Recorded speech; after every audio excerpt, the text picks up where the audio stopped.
Screen पे इस समय दो तस्वीरें चल रही हैं, जो यहाँ कैनॉट प्लेस में भी जो लोग मौजूद हैं और जो आप स्क्रीन पर देख रहे हैं चाय की चुस्कियों के साथ। एक तरफ पटना का वो विजुअल है और दूसरी तरफ कैनॉट प्लेस का।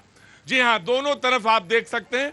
आधे स्क्रीन पर आप राइट हैंड साइड में जो देख रहे हैं वो पटना का विजुअल है, जहां पे इस वक्त रोड शो चल रहा है प्रधानमंत्री का, और लेफ्ट हैंड साइड पर कैनॉट प्लेस जहां पर इस वक्त मैं मौजूद हूं भैया जी कहिन में। बहुत बहुत स्वागत है, थैंक यू सो मच। बातचीत का सिलसिला शुरू करेंगे। आज बिहार को कुछ सौगातें मिलने वाली हैं, वो आप स्क्रीन पर लगातार देखते रहेंगे, उनसे मुखातिब रहेंगे, जो बातें आएंगी वो उससे भी मुखातिब रहेंगे, और यहाँ हम अपनी चर्चा भी करते रहेंगे। कहाँ से आना हुआ है आपका? जी मैं गया से हूँ। गया से? अरे तो आप बिहार से ही हैं।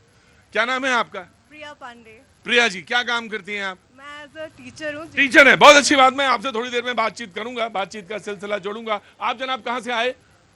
दिल्ली से। जी, क्या काम करते हैं साहब? मेरा प्रॉपर्टी काम है। प्रॉपर्टी का काम है, वो बहुत अच्छा काम है आपका। सबसे बढ़िया वाला काम यही होता है, खूब मुनाफा होता है ना इसमें। करते हैं तो वही बात जो है वही शायद पूछे। और भैया तुम कैसा चल रहा है तुम्हारा? तुम्हारा तो काम तो हमें मालूम है, वो बोलने का काम है ना कुछ। अच्छा, इन्वेस्टर हो? अच्छा बहुत अच्छी बात है। आज जो मेहमान हमारे साथ मौजूद है मैं उनसे आपका तारुफ करा देता हूँ। अनुज अत्रे जी, बहुत बहुत शुक्रिया, थैंक यू सो मच, बहुत दिनों बाद आए हैं और कांग्रेस का पक्ष रखते हैं, बहुत बहुत शुक्रिया, thank you so much. Aniruddh Pratap ji BJP से हैं, बहुत बहुत शुक्रिया, उत्तर प्रदेश के रहने वाले हैं, बहुत बहुत शुक्रिया। यश भारतीय जी आज समाजवादी पार्टी का पक्ष रखने के लिए पहली बार हमारे शो में आ रहे हैं, ताली बजा के स्वागत करिए। मध्य प्रदेश, हाँ जी, मध्य प्रदेश के रहने वाले, मध्य प्रदेश से आप ताल्लुक रखते हैं मालवीय जी, बहुत बहुत स्वागत है, thank you so much Bharti जी।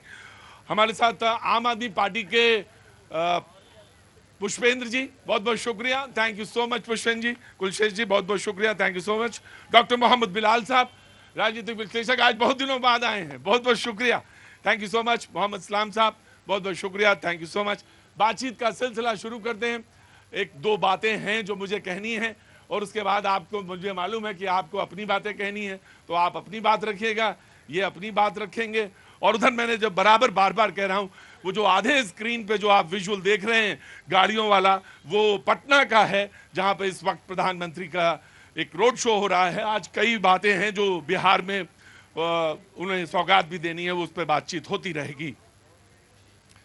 शशि थरूर ने, जो कांग्रेस के नेता हैं और इस वक्त प्रतिनिधिमंडल में हैं और दौरे पर हैं, जब इसके बाद ये जो ऑपरेशन सिंदूर हुआ, उसके बाद जो प्रतिनिधिमंडल भेजे गए, उसमें एक शशि थरूर जी का भी, कल उन्होंने कोई बात कही थी, उस पर हमने चर्चा की थी, और उसके बाद उदित राज जी ने भी कुछ बोला था, तो उस पर भी चर्चा हुई थी।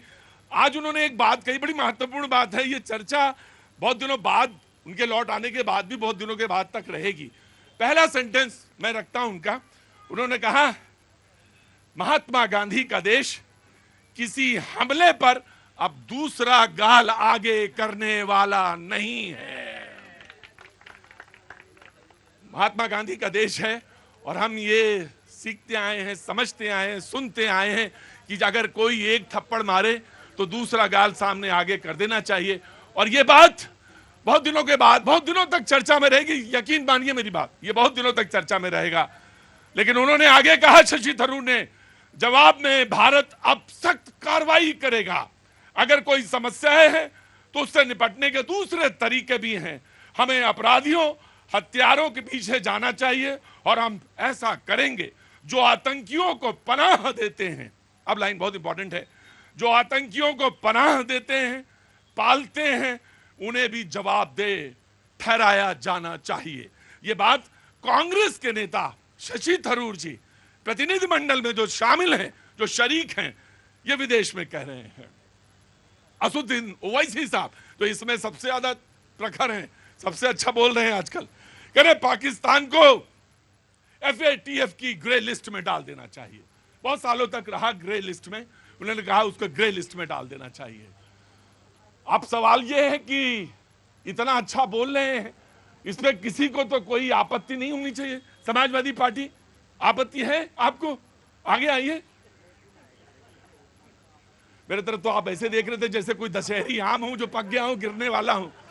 बताइए साहब, कोई आपत्ति है आपको? देखिए, देश के किसी भी व्यक्ति को देश की अच्छी बात पे कैसे आपत्ति हो सकती है? बिल्कुल नहीं होनी चाहिए और होनी भी नहीं चाहिए। बिल्कुल। लेकिन ये आपत्ति तो उन लोगों को होती है जो अपनी बात को ढकना चाहते हैं, जिनको निर्णय लेना है। माननीय अखिलेश यादव जी ने ये बात कही कि हमको जड़ों से चीजों को खत्म करना है, टहनियां काटने से काम नहीं अच्छा चलेगा। बताइए, जैसे मिसाल के तौर पे मिसाल के तौर पे आतंकवादियों को तो मारना ही पड़ेगा ना? मारना पड़ेगा, मारिए, लेकिन आतंकवादी अंदर कैसे आ रहे हैं उनको भी तो मारना पड़ेगा, जो अंदर आने दे रहे हैं और जो बाहर जाने दे रहे हैं।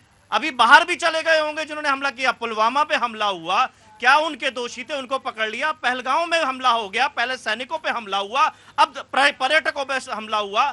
हर गली मोहल्ले में अगर हमला होता रहेगा तो हम पकड़ेंगे किसको? मुझे भारती जी एक लाइन में बताइए, आप कहना क्या चाहते हैं? नाराज हैं तो नाराजगी की वजह होगी। अगर आप देशभक्त की तरह की जो तमाम सारी धारा जुड़ी हुई उस पर हैं तो खुल के बोलिए, नाराजगी की वजह बताइए। अगर उन्होंने तो कहा, अरे शशि थरूर जी कह रहे कि अगर कोई पनाह देने वाला है तो उसको मारिए, उसको भी सख्त कार्रवाई होगी। नहीं, मैंने भी तो यही बात कही। आपने कहा अंदर कौन ला रहा है और बाहर कौन ले जा रहा है, उसको पकड़िए ना। बार बार इनको छोड़ते रहेंगे तो पकड़ा कौन जाएगा? जब हम नहीं, ये तो आपको जवाब देना है कि छोड़ना चाहिए या नहीं। ये समाजवादी पार्टी को जवाब देना है कि कौन छोड़ रहा है कौन नहीं छोड़ रहा है। मैं ये जानना चाहता हूं, आतंकवाद का मुकदमा चल रहा है किसी व्यक्ति को और वो आतंकवाद की तारीखें कर रहा है, आप भारतीय जनता पार्टी में शामिल करके उसको सांसद का टिकट देंगे, सांसद बनाएंगे। कौन? और जब सांसद बन जाएंगे तो देश की रक्षा समिति में सदस्य भी बनाने का काम करेंगे। कौन आतंकवादी है? ठाकुर, आतंकवाद का मुकदमा चल रहा है या नहीं चल रहा? टिकट मिला? भोपाल से सांसद बन गई, कब? 5 साल कब? पूरा करके मोदी जी ने कहा मैं दिल से माफ नहीं करूंगा। हाँ, तो कहा ना, कहा 5 साल आतंकवादी का मुकदमा जिस पे चल रहा है, आप उसको सांसद बना के रखते हो। अभी मौजूदा, मुझे मौजूदा बताओ। मुझे देखिए, एक बात सुनिए, एक बात सुनिए, जो गलत देखिए, मौजूदा क्या होता है? भारतीय जी, भारतीय जनता पार्टी से बाहर निकाल दिया प्रज्ञा ठाकुर को। भारत- आज भी भारतीय जनता पार्टी के सदस्य और सरकारी बंगले में रहती हैं, जिसपे आतंकवादी का मुकदमा लगा है। उस आतंकवादी पे कड़े फैसले लेने की जरूरत है, उसको जड़ से खत्म करने की जरूरत नहीं है। बिल्कुल पालने की जरूरत नहीं है, मैं आपके साथ हूं। बिल्कुल, जा कर रहे हैं आइए, बिल्कुल मैं आपके साथ हूं भारती जी।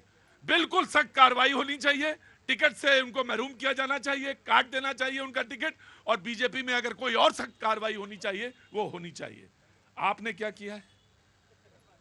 सत्ता में जो अरे अब लो, पत्थर वही फेंकेगा, पत्थर वही उठाएगा जिसकी बनियान और कमीज का रंग एक ही जैसा होगा, वही पत्थर उठाएगा। इधर आओ बिलाल साहब, बिलाल अब रुकिए, now you wait, now you have to wait. Bilal sir, ये जो बहका रहे हैं और मतलब हम लोगों को दिग्भ्रमित कर रहे हैं, मैं सम्मान के साथ पूछना चाहता हूं, माननीय अखिलेश यादव जी के पिताजी माननीय स्वर्गीय मुलायम सिंह रक्षा मंत्री थे, और जो ये पनाह देने की बात कह रहे हैं कि रक्षा मंत्री वो थे कि आतंकवादियों को जो पनाह दी जा रही है, रक्षा पॉलिसी को तय करने वाले आप थे, आतंकवादियों को कंधार से लाने वाले आप थे। और गलत है, क्या बोल रहे हो यार, क्या बोल रहे हो? गलत पर्ची मिल गई भाजपा कार्यालय से, भाजपा से कार्यालय से आपको गलत पर्ची मिल गई भाजपा कार्यालय से, पर्ची बदलवा के लाइए, पर्ची बदलवा के लाइए भाजपा कार्यालय से। वो जो गलत है वो गलत है मेरे भाई। बिलाल, स्लिप ऑफ टंग नहीं है ये, वो अगर जो कह रहे हैं तो उस पर बात मानना पड़ेगी ना। तो बीजेपी, नो, ये स्लिप ऑफ टंग नहीं थी बीजेपी, ये बिल्कुल ये कहीं बेसुध थे जी। इनको इतिहास का बोध ही नहीं है कि अटल जी के जमाने में आया कि किसके जमाने में आया जी। देखिए, अभी मैं समाजवादी पार्टी के प्रवक्ता अपने मित्र की बात सुन रहा था। ये ऐसे हिट विकेट इस तरीके से हो गए जैसे एक बड़े फास्ट बॉलर के सामने आप खड़े हो गए, एक मूर्धन इतने बड़े पत्रकार के सामने खड़े हो गए जो शब्दों के जादूगर हैं, और आप उसी में खेलते रह गए, आप कुछ बता ही नहीं पाए।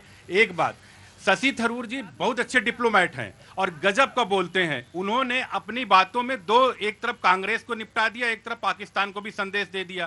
कांग्रेस को संदेश ये दिया कि महात्मा गांधी जी उन्हीं राम की परिकल्पना को मानते थे जिनके समाधि स्थल पे लिखा हे राम, जिनका भजन था कि रघुपति राघव राजा राम। लेकिन कांग्रेस के अंदर साहस नहीं था। 26/11 हो गया, 166 लोग शहीद हो गए, मारे गए उसमें, लेकिन कांग्रेस के अंदर यह साहस उस टाइप के प्रधानमंत्री के अंदर नहीं था कि एयर स्ट्राइक कर, सर्जिकल स्ट्राइक स्ट्राइक कर सकें। साथ में पाकिस्तान को आज के टाइम उन्होंने इसमें यह संदेश दिया कि भैया अगर आप नहीं सुधरोगे तो भाई बहन प्रीत नहीं होती है, क्योंकि अगर आप नहीं सुधरोगे तो आपको उसी की भाषा में जवाब दिया जाएगा जो ऐसा दिया आज के टाइम पे दिया जा रहा है। क्योंकि महात्मा गांधी जी की राम की परिकल्पना कोई अलग नहीं थी, राम वही थे जिन्होंने रावण को लंका के अंदर घुस के मारा। पहले समझाया, अंगद को भेजा, हनुमान जी को भेजा, संदेशे खूब भेजे, भैया मान जाओ मान जाओ, नहीं माने चढ़ के उनको रेल दिया वहीं पे लंका में। तो वही आज हो रहा है, राम तब भी थे, राम आज भी है। Right right, Congress now you please come forward. जी देखिए, मुझे लगता है कि देश में इस समय हम बहुत अहम पड़ाव पर गुजर रहे हैं। बिल्कुल, इसे नो डाउट अबाउट इट। बहुत स्थिति बहुत गंभीर है।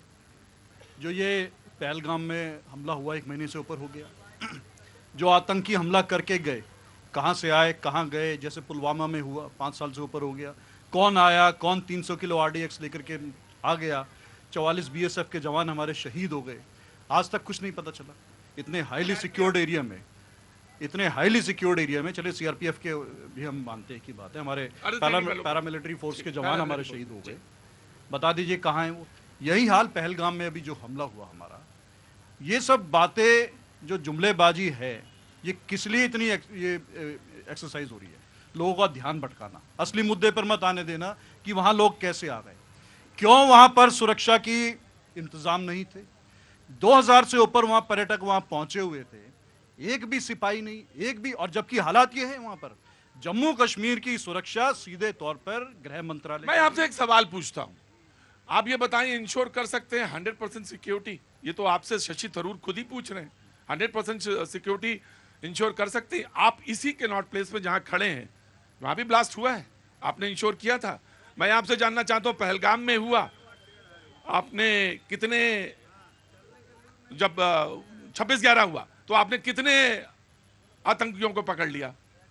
संकट मोचन वाले में कितने को पकड़ा आपने? तो आपसे तो पूछा जा सकता है, आप कितने इंश्योर कर पाए? कसाब आपके पास था, उसके बाद आपने क्यों नहीं किया स्ट्राइक? तब आपसे पूछा जा सकता है। चलिए, आपके बहुत सारे आपने सवाल पूछ लिए। मैं आपकी बात से पहले तो इत्तेफाक रखता हूं कि बिल्कुल ठीक बात है, आप 100% सिक्योरिटी कोई भी इंश्योर नहीं कर सकता। हमने तो हाईली सिक्योर्ड हमारी प्रधानमंत्री इंदिरा जी को खोया इसी आतंकवाद के दंश में। हमने तो अपने पूर्व प्रधानमंत्री स्वर्गीय राजीव जी को इसी आतंकवाद के दंश में उनको खोया है, ठीक है, वो शहीद हुए। लेकिन आप सुरक्षा एजेंसीज पे सवाल तब उठाएं जब वहां पर आपने उनको लगा रखा हो, डिप्यूट कर रखा हो। सुरक्षा एजेंसीज अपने आप तो नहीं जाएंगी, वो तो सरकार का काम है वहां डिप्यूट करना। पहलगाम में कितने हमारे सिक्योरिटी एजेंसीज के वहां पर जवान तैनात थे, ये बता दीजिए जो अब हमसे सवाल पूछे।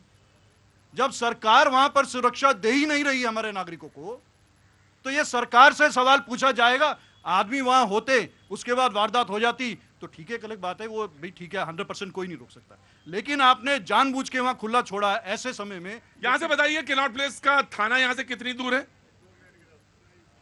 बिल्कुल पैदल के रास्ते पर है। तो फिर बताइए पुष्पन जी, काहे के लिए नाराज हैं आप? 200 मीटर होगा। तो काहे के लिए नाराज हैं हमसे? कौन सा सवाल पूछ रहे हैं भाई? आप वही सवाल 5 साल बाद आप कह रहे हैं कि मुझे मालूम है कि इंश्योर नहीं कर सकते। तो फिर मैं आपसे पूछ रहा हूं, कैनॉट प्लेस में आप 200 मीटर तो दूर बैठे हैं। देखिए क्या है कि भारतीय जनता पार्टी और कांग्रेस दोनों ही अपनी असफलताओं को बिल्कुल भी स्वीकार नहीं करते, और वही है कि तो तुम तो कह रहे हो तुम्हें प्रधानमंत्री बना दिया जाए। कैसे बना दिया जाएगा? पहले चुनाव जीतो तभी तो बनेगा। हमने कब कहा हमें प्रधानमंत्री बना दिया जाए? हमने नहीं कहा। हम तो सिर्फ ये कह एक मिनट भाई रुके, एक मिनट में आया जी। देखिए क्या है कि ऑपरेशन सिंदूर चलाया भारतीय जनता पार्टी ने आतंकियों के खिलाफ, और कांग्रेस के खिलाफ ऑपरेशन थरूर चला दिया है। बस यही, और कुछ भी नहीं है इनका। वो ऑपरेशन थरूर में फंस गई है कांग्रेस, और उसका जवाब देते नहीं बन रहा है। वो भारतीय जनता पार्टी का जो फेलियर है उस पर सवाल ही नहीं कर पा रही है, क्योंकि वो अब ऑपरेशन थरूर से लड़ रही है। राइट, ये आपसे आम आदमी पार्टी पूछ रहा है। देखिए, मुझे लगता नहीं कि इनकी बातों का जवाब देने की कोई आवश्यकता है।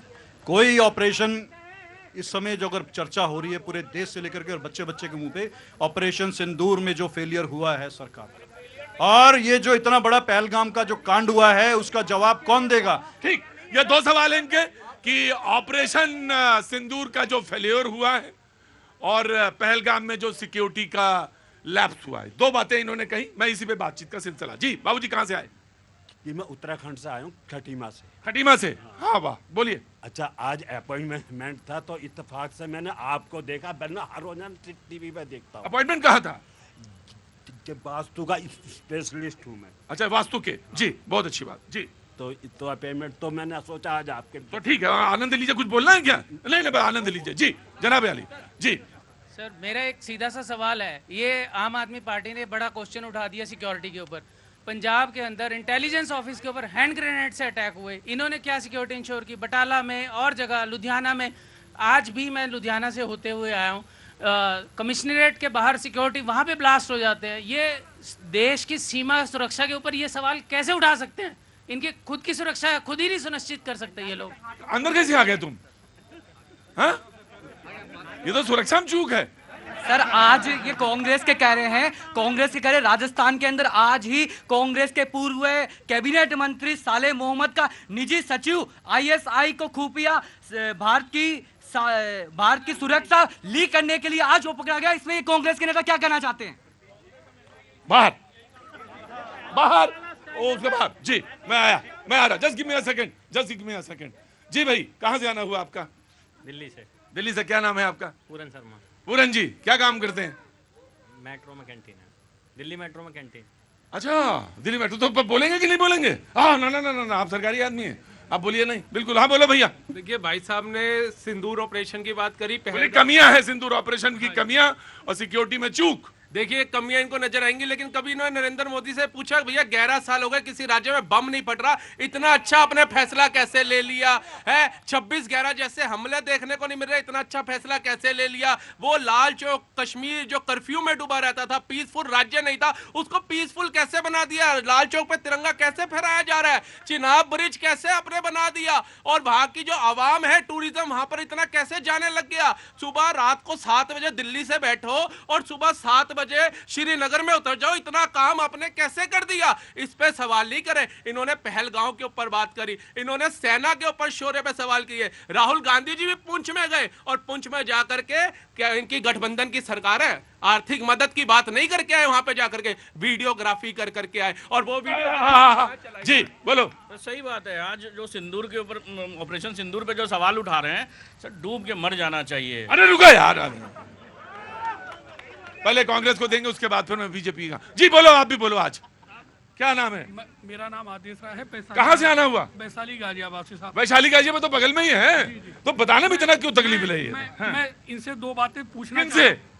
यहाँ पे जो हमारे माननीय नेता लोग आए हैं, हाँ। या भारत जो है ना, पाकिस्तान से भी लड़ सकता है, चाइना से भी लड़ सकता है। साहब उनसे कैसे लड़ेगा जो विकृत मानसिकता के लोग हमारे देश में? नंबर 1। नंबर 2, सरकार किसी की भी हो, हर आदमी को सिर्फ एक ही बात सोचनी चाहिए कि जो अच्छा डिसीजन है ना, उसके साथ होना चाहिए। ये नहीं सोचना चाहिए कि किसने क्या किया, अरे जिसने जो किया, लेकिन इस समय जो सही है सिर्फ उसके बारे में ही सोचना चाहिए। जी, सवाल के जवाब। जी देखिए, उन्होंने बड़ी अच्छी बात बोली है कि जो हमारा देश मजबूत है, हमारी सेना बहुत मजबूत है, किसी को उनके सेना पे, शौर्य पे कोई संदेह नहीं है। हम पाकिस्तान को मिट्टी में मिला सकते हैं, हम चाइना से लोहा ले मिला सकते। क्या मिला दिया? आप ये क्यों नहीं कहते हैं कि मिला दिया? मैं तो यही, मैं अब तो सवाल, तो डिबेट ओपन है, मैं आ रहा हूँ debate. Now the debate is open. मैं आपके पास, आप ये पुष्पन जी मानते हैं कि डिबेट में? Of course I will give you chance. मैं बिल्कुल नहीं रोकूंगा। मैं आपको ज्यादा ही समय दूंगा। मैंने बीजेपी वाले को रोक रखा, वो बार-बार हाथ उठा रहे हैं। मैंने नहीं पूछूंगा बीजेपी वाले से। पुष्पन जी, आप मानते हैं कि मिट्टी मिला दिया? बिल्कुल 100% मिला दिया। ठीक, बस अब इतना ही पूछना था आपसे हमने। अरे मैं बाद में पूछूंगा। वो जो तुम्हारे ऊपर इन्होंने चढ़ा दिया है आम आदमी पार्टी के ऊपर, वो जो ज्यादा जलन वलन ना, ईर्ष्या ना रखा करो। जी, मैं आया, ये जनता है, बोलेगी। अब आपको कोई तकलीफ? नहीं, तकलीफ है। क्या बताइए? आप ये कहेंगे कि नहीं कि मिट्टी में मिला दिया कि नहीं? मुझे ये बताइए। अब मैं आपके शब्दों में बोलूं या अपने शब्द में बोले, तो आप ये बताइए। आप देश के शब्दों में बोलिए, ना मेरे पे बोलिए, ना आपने। देश का शब्द जो है वो बोलिए कि 4 दिन में वो घुटने पे गिरा या नहीं। आप बोलिए। अब मेरे को बोलने दीजिए, तो दीजिए पूरा बोलिए। निश्चित। देखिए, ये बता दीजिए, जब हम पाकिस्तान को घुटने पे टिकाने की स्थिति में पहुंच गई हमारी सेना, टिका नहीं पाए। पापा ट्रंप के कहने पर सीज फायर क्यों किया गया? क्यों नहीं पीओके पे कब्जा होने दिया गया? क्यों नहीं? जब हमारा देश का मीडिया, हमारा देश का कई चैनलों ने कहीं कराची पे कब्जा करा दिया, कहीं रावलपिंडी खत्म करा दी, कहीं लाहौर खत्म करवा दिया। अरे वो होने देते, हकीकत में हमें भी खुशी होती कि ऐसा होने देता। क्यों रोक दिया गया? क्यों ट्रंप की धमकी, जो खुलेआम 8 बार बोल रहा है डोनाल्ड ट्रंप कि मैंने धमकी दी इनको, ट्रेड की धमकी दी, लड़ाई बंद करो नहीं तो हम ट्रेड रोक देंगे, हम टैक्स मैंने बिल्कुल, अरे नहीं, नाराज नहीं हो, नाराज नहीं हो, मैं आ रहा बेटा, मैं आ रहा। मैंने बिल्कुल सीधा एक्यूरेट सवाल पूछा कि घुटने पे गिरा या नहीं मुंह से निकला। जी सर, कहां से आना हुआ? श्रीमान जी, मैं छत्तीसगढ़ भिलाई से। छत्तीसगढ़ या सबसे बढ़िया। जी थैंक यू। एक्चुअल में इनने जो सवाल किया कि ट्रंप के कहने पे इनने युद्ध विराम किया, क्या ट्रंप ने इनको टेलीग्राम भेजा था कि मैं युद्ध विराम कर रहा हूँ? और इनकी हमेशा सोच नकारात्मक रही है ना, हमेशा नकारात्मक सोच के साथ विचारधारा रही है। इनमें अगर योग्यता होती तो ये मामला संसद में उठाते। 11 वर्ष के मोदी के शासनकाल में इनने संसद में कितनी बहस में भाग लिया है, ये अपने खुल के बता दे। हमेशा सिवाय बाय काट के इनने और कुछ नहीं किया। गजब की बात है कि ये बताइए कि आपको क्या टेलीग्राम, उसने उनके 4 स्टेटमेंट हैं अत्र जी, 4 स्टेटमेंट हैं, लेकिन आपने एक स्टेटमेंट पकड़ के रखा है कि वो ऐसा हुआ। अब ठीक है, आप पकड़े रहिए, जनता को अपने प्रधानमंत्री पे और डीजीएमओ की प्रेस कॉन्फ्रेंस पे भरोसा है, आपको वहां भरोसा है तो आप रखिए। एक मिनट, बीजेपी देखिए, मैं नहीं कहना चाह रहा था बहुत पीछे की बातों, अगर पीछे की बात करूंगा तो हो सकता है कांग्रेस के तो इतनी बखिया उधेड़ दी जाएगी, कांग्रेस के प्रवक्ता की यहाँ पे जगह नहीं मिलेगी, जैसे राहुल गांधी को। बोलिए ना, आप क्यों शर्मा रहे हैं बोलने में? 2014 के पहले का अगर सेना के ऊपर चाहे गोला फेंक दिया जाए, केवल 11 mm की गोली दाग सकती थी सेना के जवान। आज सेना के एक सैनिक भी अगर जिस भाषा में चाहे उस भाषा में जवाब दे सकता, ये छूट दी गई। एक भी आपने लड़ाकू जहाज नहीं खरीदे 2004 से 2014, क्योंकि आपको सेना की दलाल, क्योंकि कांग्रेस का जन्म इसी में हुआ। बोफोर्स कांड हो, जीप घोटाला, सबसे पहला जो कांग्रेस का घोटाला क्या था बताइए? जीप घोटाला था। ये आदत थी इनकी। तो जो पार्टी केवल जीप घोटाला दलाली में शामिल रही सेना के, उसको कैसे एक भी स्क्वाड्रन नहीं आगे बढ़ पाया, एक बात थी। दूसरी बात, 2004 से लेकर 2014 तक 31 से ज्यादा देश के अंदर घुस के हमले किया पाकिस्तानियों के और उनके समर्थित आतंकवादियों ने। 32 से उससे ज्यादा सिविलियंस या सेना के लोग घायल हुए, मारे गए, घायल नहीं हुए, मारे गए उसमें। लेकिन आज स्थिति क्या देखिए कि अगर उन्होंने कुछ भी किया, घर में घुसकर 3 बार मारा गया, सर्जिकल स्ट्राइक किया गया, उसके बाद मारा जाता है एयर स्ट्राइक किया गया, फिर पाकिस्तान पहली बार इंटरनेशनल, यानी कि 1971 में भी ऐसा नहीं हुआ था, पहली बार इंटरनेशनल बॉर्डर के अंदर घुस के मारा गया। लेकिन दिक्कत क्या है कि कांग्रेस के लोगों को जो पाकिस्तानी परस्ती है ना, नेहरू जी ने बांटा था ना भारत को 2 हिस्से में, पूर्वी पाकिस्तान, पश्चिमी पाकिस्तान, तो बेटे नहीं के थे, मैंने वहीं से हटा दिया। माइक देखिए, आपके चैनल पे लगातार इतने बड़े बड़े झूठ बोले गए। आप सही करिए। और विडंबना ये है प्रतीक जी, विडंबना ये है कि आप जैसा सीजन पत्रकार, मैं कह रहा हूं सही करिए। मैंने जहां पे नेहरू आया वहां से हटा दिया। और ये बात सच है कि पहली बार इंटरनेशनल बॉर्डर क्रॉस किया और उन्होंने कहा कि हाँ मैंने किया। उरी के बाद फिर उन्होंने कहा हाँ किया और हमने ऑन करते। और तीसरी बार तो पंजाब में मारा। पुष्पेन, बॉम्ब की बात कर रहे हैं, हंसने की बात नहीं है ये। प्रतीक जी ठीक है, मुझे नहीं मालूम, ये बता नहीं रहे कि इन्होंने 8 बार सर्जिकल सही। रुको तो सही, बताने दें तो बोले ना। आपको बोलो पूछते ना, उसके बाद मैं तो बता दिया। आप कहते हैं पहली बार सर्जिकल स्ट्राइक हुआ इंटरनेशनल बॉर्डर क्रॉस करके। 1971 में जो हमारी सेना ने पाकिस्तान में घुस करके जो बांग्लादेश बनाया, वो कौन सा बॉर्डर क्रॉस किया था? ये बता दीजिए, वो कौन सा बॉर्डर था? वो कौन सा बॉर्डर क्रॉस किया था? आप तो पत्रकार हैं, मैं आपसे सवाल पूछता हूं, इतने बड़े पत्रकार हैं, वो कौन सा इंटरनेशनल बॉर्डर क्रॉस नहीं हुआ था क्या? आप उस बात को बोल रहे हैं और बढ़ चढ़ कर बोल रहे हैं। बहुत शर्म आती है प्रतीक जी, बहुत विडंबना है कि आप इन बातों को आगे बढ़ावा दे रहे हैं। राइट। सारे लोग चुप हो जाओ, सारे लोग। ठीक, you are factually correct, factually you are correct sir, and you have a full right. आपके पास पूरा राइट है, आप मुझे कह सकते हैं। लेकिन अगला सेंटेंस आप फिर ये कभी नहीं कहेंगे कि मोदी जी एयरफोर्स का ड्रेस पहन के फोटो क्यों खिंचाते हैं। कभी नहीं कहेंगे, आपको इजाजत नहीं है।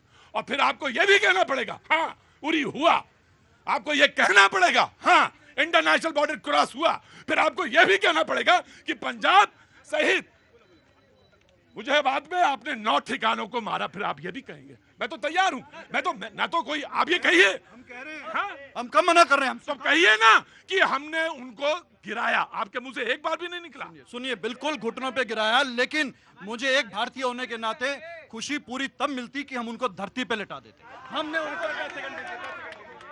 मानेंगे नहीं, ये नहीं मानेंगे जी।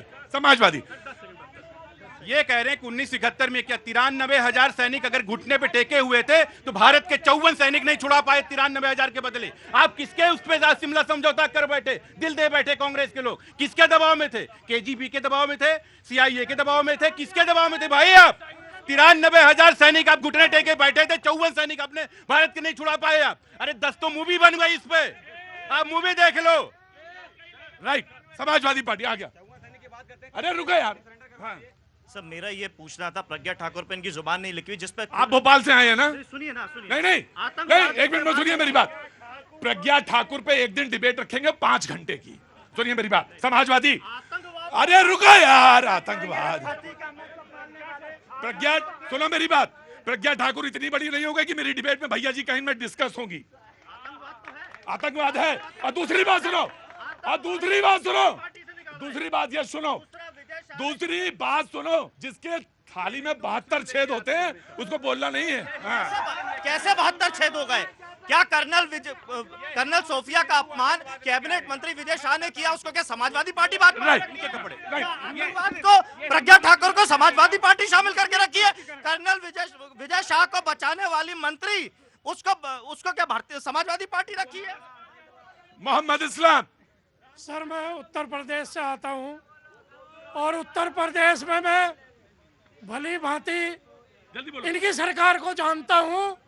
वहां शांति प्रिय लोगों को तो अपमानित किया जाता था और जो अहिंसावादी थे उन्हें पुरस्कृत किया जाता था। यह है इनका मामला।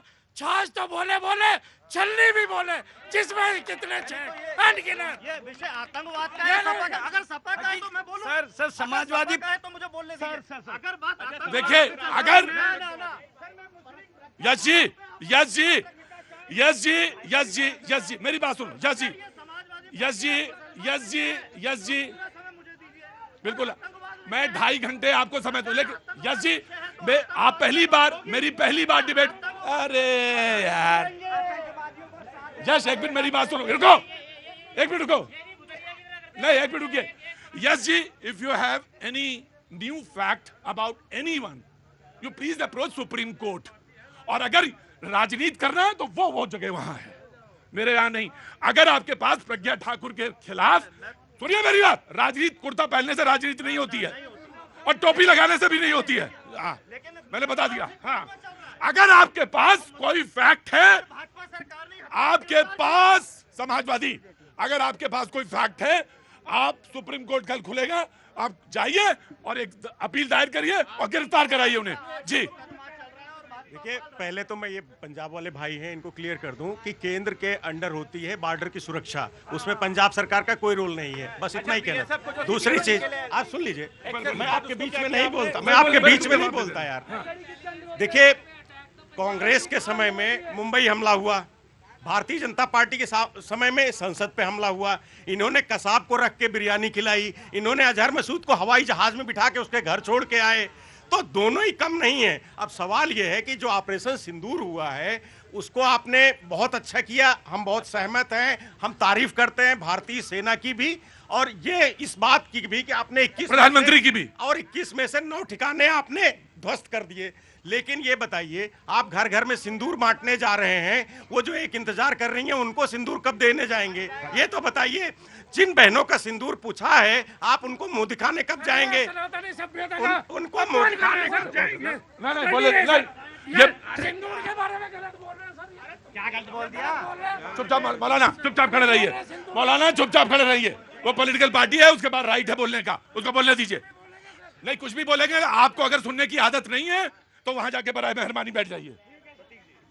हम ऑपरेशन सिंदूर की तारीफ करते हैं, अपनी सेना की तारीफ करते हैं, लेकिन हम निंदा भी करते हैं तो जो भारतीय जनता पार्टी के नेता हमारे ऑपरेशन सिंदूर को चलाने वाले उसके नायक हैं कर्नल सूफिया, उनको गाली दे रहे हैं, उनको आतंकवादियों की बहन बता रहे हैं, इसकी भर्त्सना करते हैं और बीजेपी को उन पे कार्रवाई करना चाहिए, उनसे इस्तीफा लेना चाहिए। ठीक, देखिए कई बार मन ये बड़ा बेचैन रहता है कि जब ये विपक्ष के लोग कुछ भी, जैसे भाई साहब कुछ भी आए बाएं साएं, जैसे होता है ना कि डिबेट में आना कुछ भी बोल, अगर उस पे बोला जाए कि भाई संकट मोचक मंदिर के, मैं आपको एक चीज आपको बता रहा हूं, सुनिए मेरी बात, ये सुनिए मेरी बात, मैं बात सुनिए, एक मिनट, बिल्कुल आप उसको पाल रहे हो विजय शाह को, फालतू। ये संकट मोचक मंदिर में आतंकवादियों को छोड़ते हैं बैठ के। अगर यही बात, अगर ये चर्चा यहाँ पे आज हो रही है ऑपरेशन सिंदूर की, उस पर डिबेट हो रही है, तो कार सेवकों पर गोली चलाने वाले की चर्चा की जानी चाहिए। और ये भाई साहब आम आदमी पार्टी वाले कह रहे कि इंटेलिजेंस ब्यूरो, अरे आपने दिल्ली का दंगा देखा, इनका निगम पार्षद किसको मारा?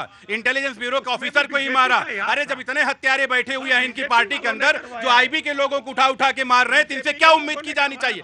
बीएसएफ के लोगों को एक्सेस करने के लिए पंजाब के अंदर कम से कम 10 किलोमीटर एक्सेस कर सकते हैं, लेकिन इनके पेट में दर्द हो रहा है, नहीं एक्सेस ना करें, क्योंकि सबसे ज्यादा ड्रगिस्ट ये पाल रहे हैं, सबसे ज्यादा लोगों को ये ड्रगिस्ट। राइट, नहीं ना, प्लीज कहिए। देखिए मेरे जितने सवाल थे उनके जवाब नहीं आए, ये मुझे कह रहे हैं मैं ये जानना चाहता हूं, देश में सैनिक स्कूल खुल रहे हैं और वो सैनिक स्कूल चलाएंगे कौन? भाजपा आरएसएस के लोग, रितंबरा जी चलाएंगे सैनिक स्कूल।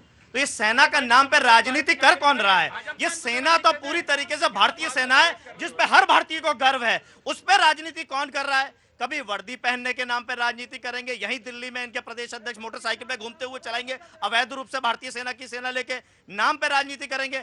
अब ये बता दें कि अगर इनसे सवाल पूछते हैं तो हमारे गलत कैसे होकर ये जवाब नहीं दे पाते। मैंने ये पूछा, आतंकवाद का मुकदमा किसी पे भी है, क्या उसे सरकारी बंगला मिलेगा? क्या भारतीय जनता पार्टी के शामिल रहेगा? विजय शाह को बाहर निकालने में इनको तकलीफ क्या हो रही है? क्या उससे ट्रंप बोलेगा? क्या उससे चीन से परमिशन लेनी है? एक लेटर जारी होना है भारतीय जनता पार्टी के कार्यालय से, जैसे होते हैं भारतीय जनता पार्टी से, क्या उसको बाहर निकालने में इनको शर्म आ रही है? मैं आपसे एक सवाल पूछ रहा हूं कि ये बताइए कि भारतीय सेना ने विजय प्राप्त की या घुटने टेक दिए थे? प्रतीक जी, भारतीय सेना ने हमेशा जवाब दिया है, ये पहली बार जवाब अपने सांसद से पूछे जिन्होंने बयान दिया है, हमेशा जवाब दिया, मुंह तोड़ जवाब, लेकिन राजनीति कभी किसी नेता ने नहीं की। राइट। देखिए आपने सवाल किया, ये सवाल आप हमसे पूछते हैं, हम तो बार बार कहते हैं भारतीय सेना के हम पराक्रम के साथ हैं, उनका सम्मान। तो फिर आप प्रूफ क्यों मांगते हैं? प्रूफ इसलिए मांगना पड़ रहा है, उरी में आपने प्रूफ क्यों मांगा? जवाब दे दीजिए फिर आप। प्रदीप जी, मेरी आपसे रिक्वेस्ट है, मुझे 10 सेकंड बोलने दीजिए। आज भारतीय जनता पार्टी के एक विधायक जो इनके प्रवक्ता हैं आरएस पठानिया, उसने क्या बयान दिया है, जरा आज आपके सारे श्रोताओं को, दर्शकों को भी सुनना चाहिए, और मैं उम्मीद करता था कि आप उस पर भी आते, लेकिन आप नहीं है, मैं बोलता हूं। उसने ये कहा है कि भारतीय वायु सेना की नालायकी थी जो हम जो है ऑपरेशन सिंदूर में पूरी तरह से कामयाब नहीं हुए। जवाब दीजिए उस बात पर सवाल। एक कब बोला उन्होंने? झूठ बोल रहे हो आप। यही ये लोग फ्रॉड की बात करते हैं, झूठ की बात करते हैं। ये कभी राहुल गांधी की बात नहीं, ये बयान नहीं है, ये बयान नहीं है, ये लोग सिर्फ झूठ बोलते हैं। इनके पार्टी के नेता, ये बयान नहीं है। शशि थरूर ने जो बोला, कम से कम मैं आपको दिखा दूंगा, मैं आपको दिखा दूंगा। सेना पे विश्वास नहीं करेंगे, ठीक है, आप मिनिस्टर पे विश्वास नहीं करेंगे, सेना पे विश्वास नहीं करेंगे, ये केवल बात विश्वास करते पाकिस्तान के जो वो मुल्ला मुनीर कौन है उस पर विश्वास करते हैं, जो बंकर में जाके छुप गया था। इनका केवल सेटिंग हो सकता हो, चाइना के माध्यम सेटिंग हो, क्योंकि चाइना के हथियारों का शेयर डाउन हो रहा है, उसी दिन से राहुल जी का धड़कने बढ़ती जा रही हैं। देखिए सबसे बड़े देशभक्त तो भाजपा वाले लोग हैं, और क्यों है देशभक्त?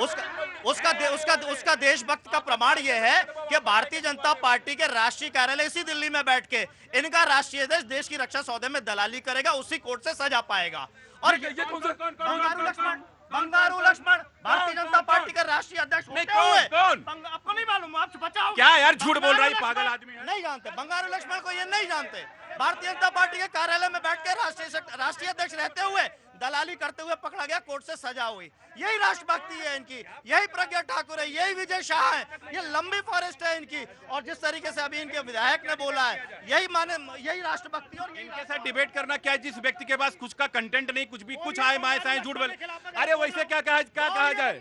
आज हम सजा नहीं हुई, मैं आपसे डिबेट करना उचित नहीं समझता हूँ। आप हमेशा हमेशा किसी मानसिक रोगी के अस्पताल आराम से आराम से आराम से ये भी ये एंटरटेनमेंट आप कर रहे हो, किसी मेंटल हॉस्पिटल में आपको ट्रीटमेंट कराना भाई आप कर रहे हो। यस जी, इन्होंने भी एक नाम लिया, उनके बारे में भी आप कुछ फरमाएंगे? क्या कहना चाह रहे हैं? ये कह रहे हैं आजम खान एक हैं